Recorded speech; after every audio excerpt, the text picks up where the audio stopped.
আপনারা ছেলেরা তো শারীরিক চাহিদা মেটানোর জন্য বিয়ে করেন। দেখতে আসা মেয়েটির মুখে এমন কথা যেন রোহানের কোনোভাবেই কাম্য ছিল না। রোহান গলায় কৌতূহল ভাবটা ঢেলে দিয়ে বলল, এমন কেন মনে হলো আপনার? তাছাড়া এর প্রমাণ কি? নাদিয়া বলল, যে কোনো একটা যুক্তিসঙ্গত কারণ বলুন ছেলেদের বিয়ে করার, তাহলে এমন মনে করব না। রোহান বলল, সারা জীবন পাশে পাবার জন্য একজন স্থায়ী সঙ্গীর নিশ্চয়তা, বিপদে আপদে পাশে পাবার নিশ্চয়তা, বিষণ্ণতা কাটানোর মাধ্যম। আর যদি শারীরিক বিষয়ে কথা বলেন, তবে শুধু ছেলেরা নয়, মেয়েরাও এই জন্যই বিয়েটা করে। নাদিয়া বলল, কখনোই না, মেয়েরা এই জন্য বিয়েটা করে না, ওদের জোর করে বিয়ে দেওয়া হয়। রোহান একটা নিঃশ্বাস ফেলে বলল, ও, এতক্ষণে ব্যাপারটা বুঝতে পারলাম যে আপনাকে আপনার বাবা মা বিয়ের জন্য জোর করছে, তাই তো? নাদিয়া বলল, ব্ল্যাকমেল করছে। রোহান বলল, কিভাবে ব্ল্যাকমেল করছে?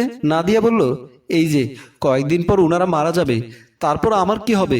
বিয়ে না হলে আমার রাস্তায় ভিক্ষার থালা নিয়ে নামতে হবে। আচ্ছা, এতই যদি চিন্তা হয় আমার জন্য, তবে আমার ছোট বোনটার জন্য কেন হয় না? ওনারা তো কয়েকদিন পর মারা যাবে, তাহলে ওকেও বিয়ে দিয়ে দেওয়া হোক। রোহান হাসতে হাসতে বলল, অনেক রেগে আছেন বোধহয় বাবা মার উপরে। নাদিয়া বলল, হ্যাঁ, ভীষণ রেগে আছি। রোহান বলল, তো কি করা যায় বলেন তো দেখি। নাদিয়া বলল, কি আর করবেন, খুবই সিম্পল, গিয়ে বলবেন আপনি বিয়েটা করবেন না। এরকমটা বললে আমাকে আর বিয়েটা করতে হবে না, আমি না হয় না করে দিলাম, এরপর যে আসবে সে তো মানা নাও করতে পারে, তাহলে আমি কেন মানা করব?